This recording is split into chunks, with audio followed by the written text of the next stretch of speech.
Greetings world, my name is Zach Mitchell and this is vlog number 1, my very first video.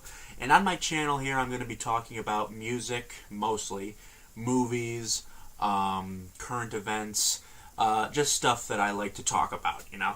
So today, for my very first video, I thought that I would give you guys my top 10 favorite albums of all time. Now, I'm obviously a rock guy. You can see I've got tons of posters all over the place. Some stuff behind me here. I am a rock guru. I love rock and roll. So, as a rock guru, I've been watching videos on YouTube of people talking about their favorite albums and giving countdowns of them. So I thought that I would give you mine. My top 10 favorite albums, starting with number 10. So, number 10 is Hotel California by the Eagles, one of my favorite albums of all time, as you can tell. I'm sure you've heard of it before. It's got great tracks on it, like Hotel California, the title track, Victim of Love, which is one of my favorite Eagles songs, Pretty Maids All in a Row, The Last Resort, the last track on the album, The New Kid in Town, Wasted Time, just a ton of great songs. That I actually saw the Beatles, I'm so sorry. I saw the Eagles in Cleveland this summer, so they performed a good majority of the songs on this album. And it's just one of the greatest albums of all time. If you haven't heard it, you gotta check it out. The Eagles, Hotel California. So, that was number 10.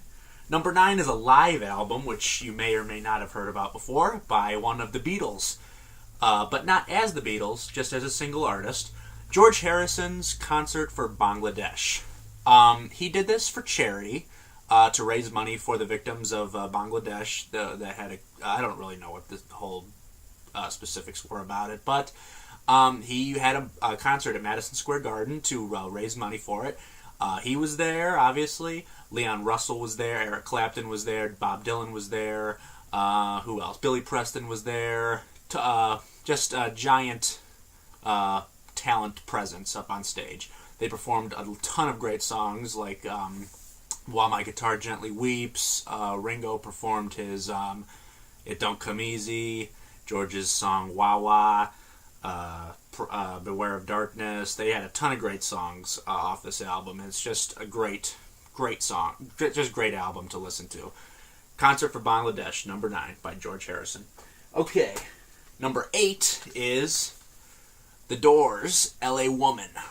Really, really, really great blues album. The title track, obviously, is, I'm sure you've heard of it before. It gets a lot of airplay on classic rock radio. This was the very last album that The Doors ever put out before Jim's unfortunate death. It's a great album. You gotta check it out if you have not heard it. L.A. Woman. Now, number 7 is Led Zeppelin, the Untitled Album, as some people call it, Led Zeppelin 4, or Zoso from the symbols on the album.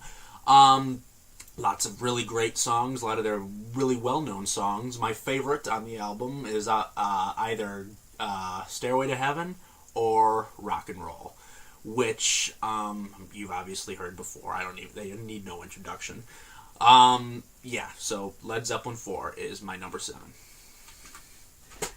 Number 6 I'm kind of cheating with because it's not really a studio album, but a live album. A triple live album, so it counts. Bruce Springsteen's Live. It's kind of a complication album from his concerts from 75 up till 85. 10-year span. So it's got 3 discs, large collection here. He does pretty much all of Born to Run. Lots of Darkness on the Edge of Town, including some of the stuff that wasn't even released on Darkness from the Edge of Town. He does some stuff from The River. He is probably one of the best live performers ever. And if you have not seen him, hopefully he comes to your town because you need to see him. He is just phenomenal. He plays for 3 hours long. He plays everything. He testifies.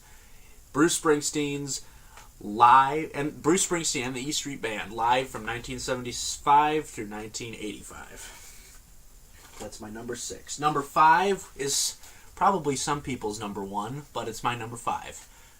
And it is The Beatles, the White Album. Yes, the legend. It is probably the Beatles' best work aside from Abbey Road, and you got the pictures of the boys on the back here. It's got tons of great songs on it, like Helter Skelter, obviously, Revolution number 9, Revolution number 1. What else do they have on there? Back in the USSR, Dear Prudence, Oobla-dee, Oobla-da, While My Guitar Gently Weeps. Tons of songs on it, and it's just phenomenal. Awesome songs. The White Album by the Beatles. My number 5. Number 4 is a little band that you probably never heard of before, the Rolling Stones, and it is Sticky Fingers. Now, a lot of people say that their favorite album by the Stones is Exile. I like Exile. I love Exile. But just Sticky Fingers just happens to have some more of my favorites on it. One particular, one of my all-time favorite Stones song, Can't You Hear Me Knockin', of course. Wild Horses, Brown Sugar, what else? Sway, Sister Morphine, I Got the Blues, tons of great songs. Dead Flowers, one of their best. Sticky Fingers, my number 4. Getting down to the number 3 favorite album of all time, Pink Floyd's The Wall. One of their best albums, if not the best album by them ever. A lot of people say Dark Side is one of their favorites. This is my favorite. I love Dark Side, but I gotta go with The Wall here. It has one of the best stories that a concept album could have. I saw Roger do this live, and I was just blown away. It's like I lost my virginity in a way that I saw when I saw it. It has just great messages throughout all the music. Just awesome. Pink Floyd's The Wall. You can't really say anything about it because so much has already been said. There you go. Number 2, one of my favorites of all times, my favorite concept album, The Who's Tommy. This is the very first rock and roll album that I ever heard. And I gotta say, I'm very blessed that it was this, to be the first that I ever heard. Tommy is it's full of emotion. You feel like you want to laugh, you feel like you want to cry, you feel like you are Tommy, in a way, when you listen to the album. It's just brilliant. Pete Townsend is one of the best rock and roll songwriters of all time, and The Who is definitely one of my top 3 favorite bands in the world. So, Tommy is my number 2 favorite album of all time. There you go. And now for my number 1. Now, this may not be a lot of people's number 1, but I will tell you the story behind it. Number 1 for me is Meatloaf's Bat Out of Hell, and I will tell you why. The very first time that I ever heard the title track of this album is probably the best in any possible way that anybody could hear it. I was driving on the highway, and let me tell you something right now. If you're going down the highway at 75, 80 miles per hour, Bat Out of Hell is the song to listen to. I will tell you something right now. It is probably the greatest songs to drive to. You got Bat Out of Hell, all revved up with No Place to Go. You took the words right out of my mouth. Paradise by the Dashboard Light. There's not a bad song on this. I mean, even you can admit it if you're not that big of a Meatloaf fan. Bat Out of Hell has some of the greatest songs ever, and there's no denying that. Jim Steinman is one of the greatest writers of all time. Meatloaf's voice, I mean, he's not a looker, of course not, but his voice is just, I mean, it's operatic. It's just amazing. Bat Out of Hell. There you go. My number 1 greatest favorite album of all time. Okay, so that about sums it up for my very first video. I hope you guys liked it. Please comment, like the video if you like, subscribe. I'm going to be coming out with a lot more of these, talking about music. I love talking about music, so if you do too, hope to see you there. Okay, catch you later.